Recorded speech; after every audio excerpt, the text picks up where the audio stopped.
It's time for ROTD Weekend.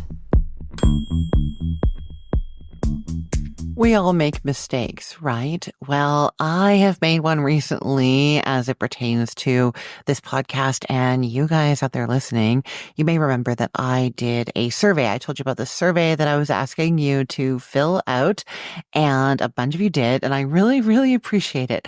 But here's the mistake that I made. I did the survey using all check boxes, and most of the questions you were able to check off as many boxes as you liked. And in the end, I just found out that you all like a lot of cooking and want a lot of everything. And that's fantastic. But now I realize that I should have asked much more open-ended questions and let you tell me what you really want in your own words.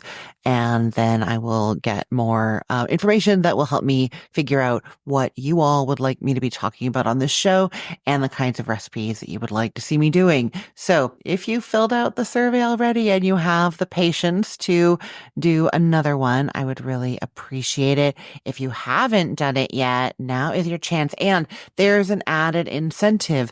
This time we are giving away 5 $25 Amazon gift cards. You do not have to enter in for the Amazon gift card draw, but if you do, provide your email address at the bottom, you'll be entered into the draw. But I promise we will not use the email for anything else other than letting you know if you won. So to fill out this survey, it won't take very long, even though the answers are open-ended. It's still quick. Go to cookthestory.com/25. Those are the numbers, 25, for the $25 Amazon gift card. And also because it's 2025 and I want to know what you're looking for in 2025. So go to cookthestory.com/25 and fill out that survey. And if you'd like, enter to win one of 5 Amazon gift cards. And yeah, I'm just hoping to find out who is in your household, who you're cooking for, the kinds of challenges you have, how many people. A lot of my recipes are for 4 and 6 people. Should I be doing more that are for less or for more for crowds? And then the style of cooking that you're most interested in and the kinds of things like appetizers, entrees, side dishes, that sort of stuff. What are the things that you like hearing about the most? What are the recipes you need the most?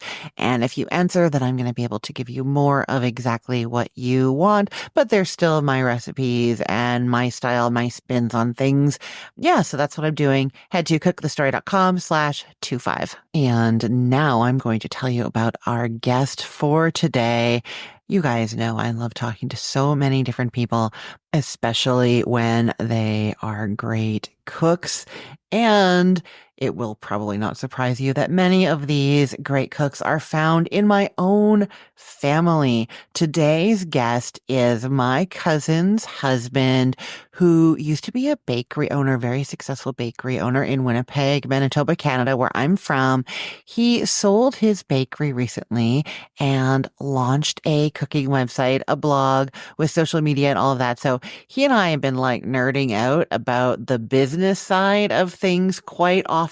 You know, I've been doing this for a long time. It's actually my blogiversary year this year, 15 years since I launched Cook the Story. So yeah, it's been a while and I've learned a lot. And so I've been sharing that a lot, but I also just want to nerd out about cooking with him as well. Now, so I'm talking with, if you haven't guessed already, it is Alix Loiselle from FrenchKissCook.com. I've had him on before, but this is an all new conversation, all new interview. And we are nerding out about a favorite ingredient that both he and I have, and that is cottage cheese. I mean, you know it. I literally told you about my new addictive whipped cottage cheese recipe yesterday. It is seriously one of my favorite things. I eat cottage cheese almost every day with chopped green onion and salt and pepper, either on celery or on toast or just with a spoon. I love it. And so I am super excited to be nerding out with somebody that I adore, who has an amazing website and so much great baking and cooking knowledge.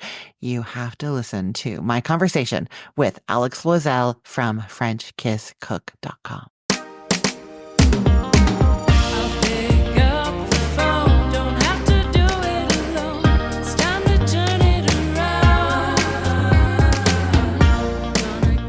Hi, Alix Loiselle. Welcome back to the show. Thanks for having me.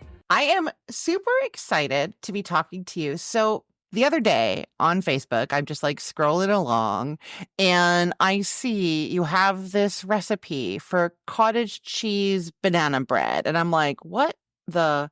Like, okay, so tell me like what made you want to do this? What is it? Tell me all about it. Well, my sister-in-law went to the wholesaler, the grocery store, and got an entire case of bananas for $5. So I inherited some bananas.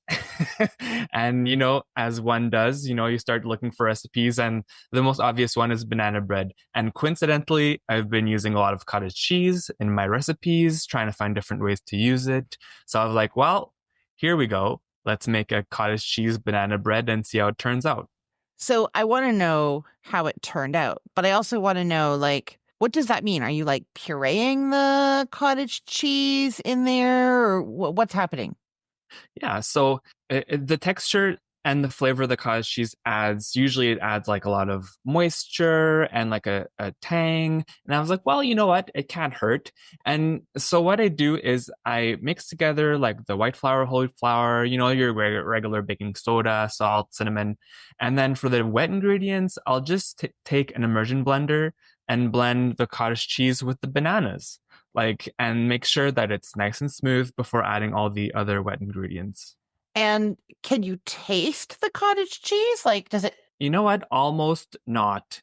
It adds a really nice, soft texture to the banana bread, and it's never ever dry, and you can barely taste it. I've gotten a lot of comments, funny enough, on like my websites and social media, and people like, "Oh, I'll never put cottage cheese in baking. You're ruining it." And I'm like, "Well, why? Like, I just don't understand what this obsession with people and finding a different taste with the cottage cheese is when baking with it. I don't know if it's a different generational thing or what, but I mean, cottage cheese is very popular, and I just thought that it added so much to the banana bread recipe." Well, and so people who are listening who don't know you, you are like you're a pastry chef, successful, former bakery owner, I'm going to say semi-retired. That's not the right word. You're too young to be retired, but you're former bakery owner, very successful. You go on TV up in Canada where you live all the time talking about baking and cooking. So like, you know your stuff. Yeah, and you know what? I looked at a lot of different banana bread recipes, and some of them use yogurt, and that's when I thought, well, if I puree it, I can probably add it to the recipe. Some banana breads don't have any liquids in them. Some of them is just the sugar, egg, and bananas. So I mean, it's really interesting. And when you're trying to eat, I don't know, maybe healthier in January. I don't know. I don't, but I like to start, maybe using more Greek yogurt, more cottage cheese, ways to add like more protein, like in my Hmm. baking and in my cooking to, maybe feel a little bit better about myself about eating like half a loaf of banana bread. No, that makes sense. I want to ask. So, okay, so you had these bakeries. Now you have this cottage cheese banana bread recipe. If you were gonna have another bakery and you were gonna have banana bread at it, would this be one of the contenders for selling? I think so. I think that maybe I would just use Greek yogurt. Maybe it's more readily available and saves a step. You don't really have to like blend it, Hmm. Hmm. like and Hmm. especially when you're cooking commercially, like you're making a lot of them and you don't want to add extra steps to Yeah, your yeah. recipe. But I mean, for home, like trying to diversify my recipes on my website and such, like it was a really great discovery that I stumbled upon. So I love that. I Okay, really sticking with cottage cheese, we have well, the Super Bowl is coming up here in the United States. I know the Grey Cup in Canada was back in November, but similar thing. It's I'm sure you know, Alex, we have all kinds of chicken wings and nachos and dips and all the good all the stuff. food, Yeah. I the mean food it and the ads. yeah. Oh, wait, are ads a big part of the Grey Cup too? No, but No. they're the reason we watched your game. Yeah. I mean, it's the reason I watch our game too, the food and the ads. And sometimes the halftime show. It depends, but sometimes. Okay, so I know you have a cottage cheese queso recipe on your website, Mhm. and I have questions. I'll try. I'll try to answer.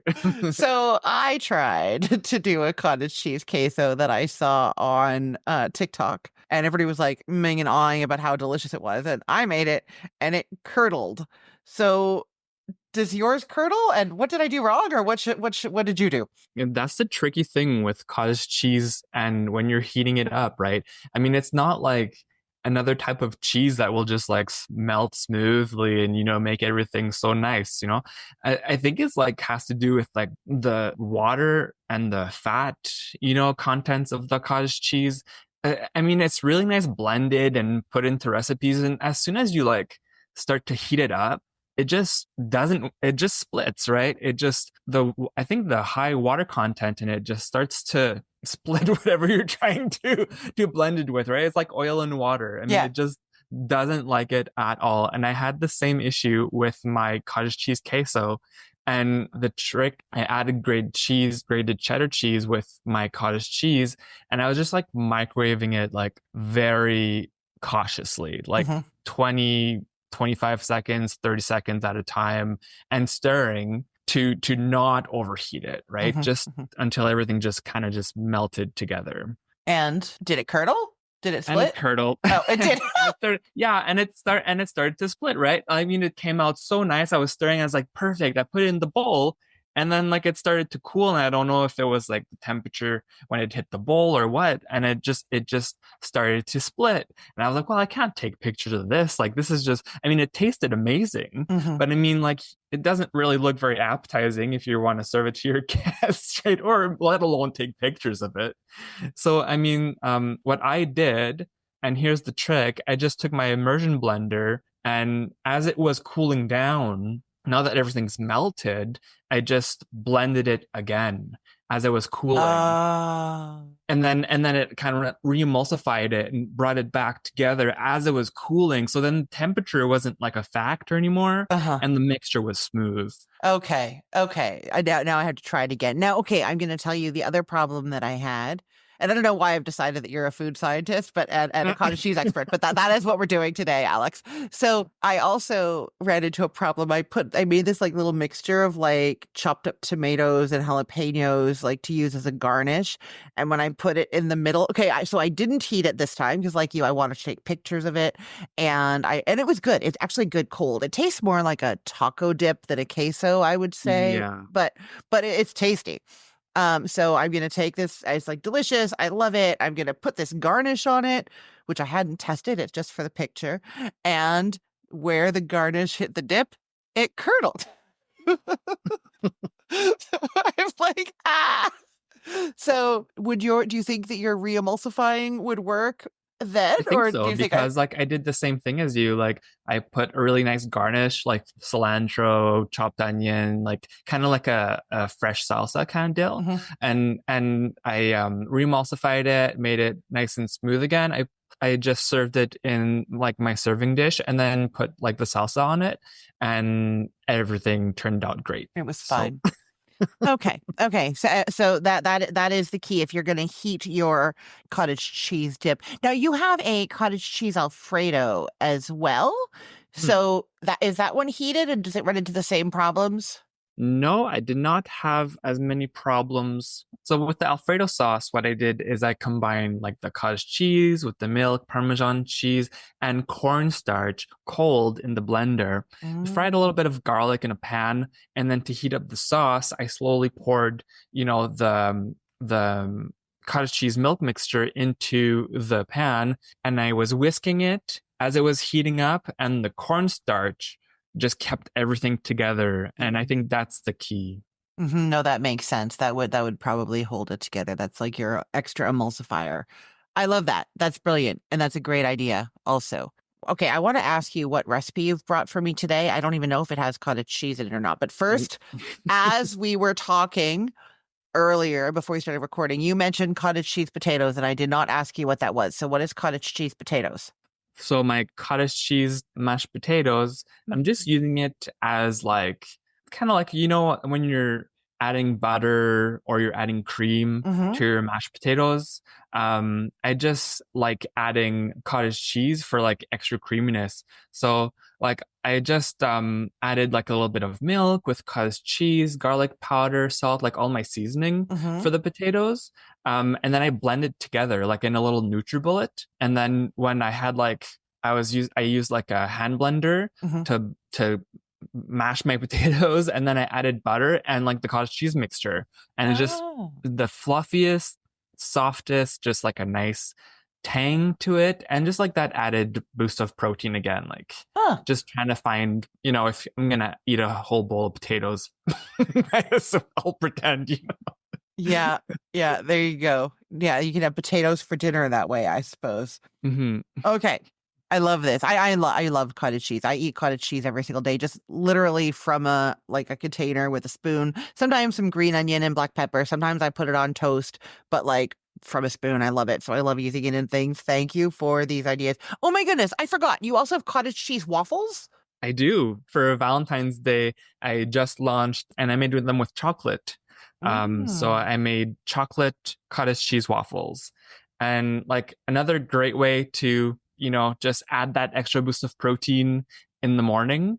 And they're great to make ahead of time. You can like meal prep kind of thing and freeze Hmm. them and pop them in the toaster Oh. in the morning. So same thing, immersion blender with the milk until nice and smooth, and then I just added like the brown sugar and egg like whisked into like the wet ingredients. Hmm. Hmm. And then I just added the wet ingredients like the cottage cheese mixture to like the large bowl with like the flour, cocoa powder, Hmm. baking powder, and salt. And then just like that, you have your waffle batter. Yeah, protein packed waffle batter. I love it. Okay. I will link to all those recipes for everybody, but now I want to know, what is the recipe you're really going to walk us through like more thoroughly? What have you So brought? my surprise recipe of the day is a banana chocolate chip cookie. Oh, So it's another way that I wanted to use up bananas because you got the big case of because bananas. I've got an entire case, a restaurant-sized case of frozen bananas. Wow, that's a lot of bananas. Okay, so are these like a soft, chewy cookie because of the banana? Yeah, they are. It's a really, really nice blend between like a banana bread and a cookie. And I also had like a lot of coconut oil that I wanted to use up, because like oftentimes they comes in a big tub. Mhm. So I used that, and like with the coconut oil and the banana together, it was like a really nice, soft, tropical tasting Mm. chocolate chip cookie. And I made them, and that day my nieces and nephews came over, and I mean they ate the whole batch. Oh, so, wow. Okay, so they so are kid approved. I feel like a little bit embarrassed to ask this question. I know I should know the answer, but here it is. I've actually never used coconut oil. I know it's a big trend and everybody loves it. I just I just haven't ventured there. Does it taste like coconut? It does. And in certain things it's really great because it adds like that tropical Hmm. flavor, right? Especially when you're using it in baking. It is like a vegan option. Hmm. So in a lot of vegan recipes, you can find it. And it was a lot popular to use like before you could readily find like the plant-based butter, right, in the grocery Oh, stores. Now you can find plant-based butter. They don't call it margarine, they call it butter. I don't know, maybe it has a different texture or it melts differently. Yeah, so that's what I used for this cookie. okay, wonderful. Okay, where do you start when making these?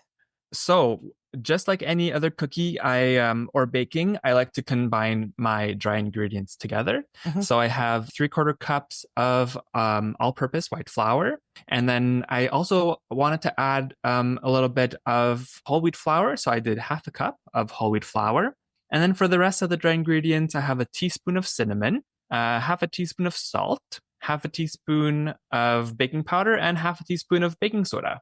And so a little bit of everything. And then I just whisk all the dry ingredients together and set it aside. For the wet ingredients, usually like you'll blend butter with the brown sugar Hmm. to cream it really well. So here I have like my coconut oil that I've just softened a little bit in the microwave because it does harden at room temperature. And so I blended that 1/2 cup of coconut oil before melting it, and then a cup of brown sugar. So blend, blend, blend, Wait, nice wait, and wait. cream. I want to ask you a question. Okay, so you You added the sugar and then you microwaved it? No, sorry. So for the wet ingredients, I started with melting the coconut oil Mm-hmm. just until it's nice and soft, not fully melted. And then I added the brown sugar to it Okay. and then blended it. Okay. And Yeah, then I want to know, I don't really have a sweet tooth. I'm not really a baker, not my expertise, but it is your expertise. So yay, we have you here. Why do we beat the sugar and butter or coconut oil together? What does that actually do? Does it have an effect to the finished product, or are we just making sure it's well blended? Like, what's the deal?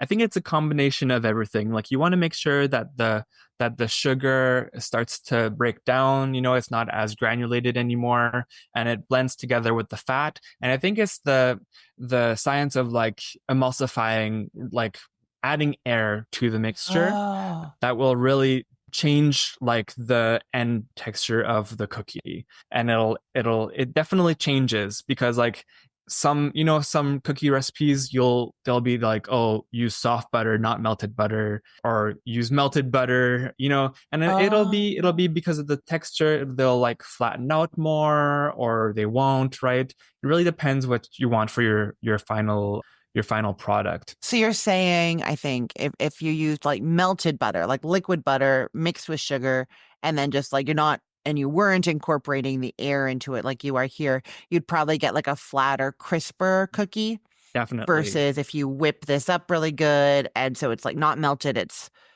more softened butter. It's going to whip the air in and kind of make that butter less heavy so that airy, Yeah. make the butter more airy so that it Yeah, doesn't do like it that won't it flat won't crisp. melt as easily Hmm. like Hmm. when the batter cooks up in the oven, right? It won't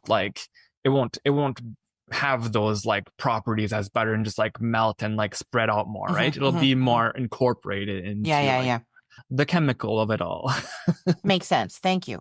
So after you whip up the brown sugar with coconut oil, then I add my ripe bananas to that and my vanilla extract. And then that's the wet ingredients. And then after that, just like any other cookie, like I'll add my dry ingredients to the wet ingredients, mix together. Here in this case, if I was using softened butter in this recipe, it wouldn't be as soft, but because the coconut oil is kind of like hard or liquid, right? It's Hmm. really hard to get in the middle. So you want to refrigerate the dough. Oh. And a lot of recipes for cookies will tell you to refrigerate the dough for different reasons. Let all the flavors kind of blend together and the flour, the dried ingredient to really like be absorbed with all the wet ingredients. In this case, it'll help the coconut oil to really solidify back again, and your batter will not be as soft and easier Hmm. to work with. Hmm. So I like to do that before I add my chocolate chips because the batter is so soft. I like that to let the batter kind of like firm up a little bit so that the chocolate chips like can more easily be incorporated into the batter. Oh, wait. Let me guess this here now. If you add the chocolate chips when the batter is really soft, they're gonna like sink to the bottom, right? Because they're heavier than the batter. But if Kind of the like a loaf, yeah. Like they'll Mhm. they'll they'll be in there, right? But they'll like just cook, maybe not burn, but like chocolate chips like Mhm. that are on the top will be nice and soft and melty, and the ones on the bottom will kind of start to to cook a little bit Mhm. too Mhm. much. Mhm. So like I just like it to be more like part of the dough. Yeah, so if the dough is firmer, then yeah, there's not as many that have just settled to the bottom. They're kind of Hmm. dispersed through. I love that. That's a really great Yeah. tip. And since your batter is like nice and chilled already, then I just measure out like a quarter cup of batter with like just a regular quarter cup measuring cup, and then just place them on the tray. And I bake them 6 on one tray and 7 on another one. A full quarter cup is a cookie? Yeah, a full quarter cup is a cookie. What? And this is because like one of my little pet peeves is like I'll look at different recipes everywhere, right? And I'll be like, oh, a cookie scoop or this type of scoop or whatever, right? And I mean, by the time you go online and try to buy all these cookie scoops, you got a million cookie scoops. And depending on the type of dough, the type of, you know what? Like I've broken so many of those cookie scoops, you Hmm. know, that little metal part Yeah, yeah, inside of yeah. them, you know, it just like lets go after a while. And so this way, you know, you press it into the measuring cup. A quarter cup is a quarter cup is a quarter cup. And there you go. Oh, wait. So Okay. for So me, I'm picturing like the kind of quarter cup that I would use to measure dry ingredients. yeah, And so you scoop the cookie with that, yeah, and then you invert it. Maybe you have to tap it or use a spatula to get it out. yeah, use a small spatula. And then do you keep it like still that full like height of the quarter cup measure? Do you smoosh it down or? I press it down like very slightly, like, and that's it'll defer. It'll really depend on the type of measuring cup you have, right? There's so many different shapes and sizes of them. Some are round, some are oval, some are I don't know Oh what. yeah. So like I try to shape them a little bit so they're like 2 to 3 inches in size before Diameter. they Yep. bake. Yep. Yeah. So then they'll be like half an inch in height kind of thing. And so as long as you've got that shape, depending on what type of measuring cup you have, you can press them down or not. And so when I bake them, they'll soften up, the dough will soften up at room temperature very easily when you make cookies, right? And that's often when you see like your second batch of cookies will be like so much different than your first Hmm. Hmm. batch of cookies. But like my first batch turned out so good, and my second batch turned out like completely different cookie. Hmm. Hmm. What happened? Well, it's because the room temperature, once they're measured out, they'll soften up so fast. Hmm. So I like to keep like whatever batter you're not baking right away, keep them chilled if you want the same result. Hmm. If you like a flatter cookie, then let the batter come back to room temperature before you bake, and then you'll have like a nice crispier flat cookie. Hmm. If you want like a softer rounder cookie, then bake them with the dough chilled, but just make sure to cool the rest of the dough while the others are baking, and then Hmm. you'll have the same result. And so they're going on baking sheets. Do you grease the baking sheet or parchment or anything like that, or just straight on I'm there? a big fan of the parchment paper Hmm. Hmm. on a parchment sheet just because it keeps my one less tray to clean. Mm. So not required necessarily, but easier. Silpat would probably work too. And then what Yeah. temperature are they baking at? They are baking at 350. So I'll bake them at 350 Hmm. and really just like 10, 12 minutes until like they're lightly golden. And you really want to make sure to let them cool down on the tray when they come out until they're cooled down so that they stay firm and keep their shape because they're Oh. very, very soft when they come out of the oven. Okay. Okay. Wait, I want to back up. So golden brown on top or golden brown on the edges or bottom? What are you looking for? So I'm looking for baking them for 10 to 12 minutes, and then you're looking for like slightly golden on the edges. On the edges. Okay. Yeah, on the edges. And then that'll mean that like the bottom is nice and golden. You don't want them to be like golden all the way through on the top because Hmm. then when they cool down, they'll harden up and they'll just be way too Right. hard and too crispy. And then you're putting that baking sheet.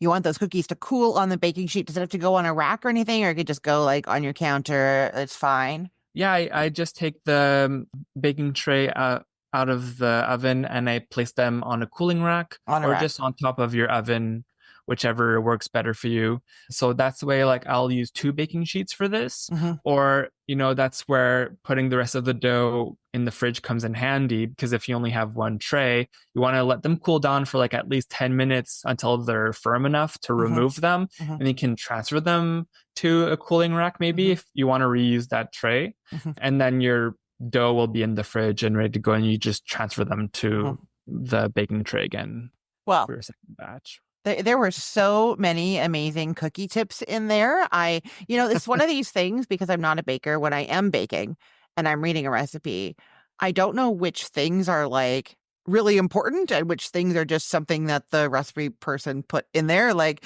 but you've explained, like, this is why we're doing all these steps. I really appreciate that. Alix, if people want to know where they can find you, follow you, get more of these great cottage cheese and great baking tips, baking ideas, where should they go? The best place to get all of my recipes, I've got hundreds of them now at frenchkisscook.com or frenchkisscook.ca. Each recipe is fully detailed out with pictures, and there's a full video demonstrating exactly how to make the recipe. So it's the place to go. You can also find us on Instagram at frenchkiss.cook for lots of great ideas, more seasonal ideas and tips. That's fantastic. Thank you so much, Alix. Thanks for having me.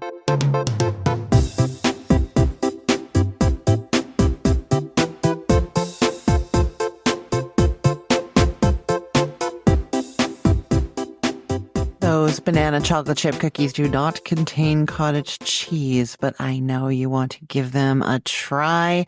I will put the link to that recipe in the show notes for this podcast episode, or head to FrenchKissCook.com and get it there, and make sure that you are following Alix, FrenchKiss.cook on Instagram. Oh, and he's French Kiss Cook on Pinterest as well. Thank you so much, Alix. I love nerding out about cottage cheese with you. Okay, so what is going live on the sites this week? Actually, there is only one new recipe going live this week. I know I'm going a little slowly right now, right? But that's okay. There is a delicious recipe going up on the Cookful. It is for chicken Milanese. And that is just a fancy Italian way of saying a breaded and fried chicken cutlet, but you are going to love it. That is going up on the Cookful this week. And, oh, I went in the wrong order. I usually tell you what I'm making first. Okay, well, so in the kitchen this week, I am testing a few different things. And one of them is sort of finishing off the Argentine shrimp. I know I keep talking about these, but I promise I am finishing that recipe this week. They are so good. We do not mind testing them over and over again. If you heard me talk to Marty last week on the show, you know what an amazing person he is. And he is obsessed with these Argentine shrimp. It is pretty great. So yeah, so that is something I am finishing off, working on just the perfect garlicky, buttery Argentine red shrimp. And then also a creamy garlic chicken recipe is in the works. I've made it for dinner twice, and I think it is time to take the pictures and videos of that one. And then also a blackened chicken. And, you know, that's involved like some research on the seasonings and the technique to get that like blackened effect. It's been a lot of fun. And that one is ready for pictures as well. So that is what is going on in my kitchen this week. As to what is going live on the show, we are getting ready for some fancy things with Valentine's Day in the works. There is some lamb chops, more lamb chops, some pork belly bites. These things also could be good for Super Bowl. For instance, a garlic parmesan wing or pasta sauce. You could use it either way. And, stuffed mushrooms this week as well. So much tasty stuff. That is on the Recipe of the Day podcast, coming at you every single morning. If you're not subscribed already, head to cookthestory.com/ROTD, and you can click on Apple Podcasts or any of those podcast links at the top, or go to your favorite podcast app on your phone and search for Recipe of the Day and hit subscribe, follow. And if it's one of the apps that lets you leave a review and rating, please go ahead and leave me a review and a 5-star rating. That helps other people find the show. And while you're over there at cookthestory.com, make sure you fill out the survey, cookthestory.com/25, the numbers. So cookthestory.com/25. Thank you so much for doing the survey and for subscribing and for listening. Thank you, Alix Loiselle from French Kiss Cook. Everybody go and find him. I am Christine Pittman from cookthestory.com, thecookful.com, the all-new chicken cookbook, and from this podcast, Recipe of the Day. I hope you have a great weekend. Let's get cooking.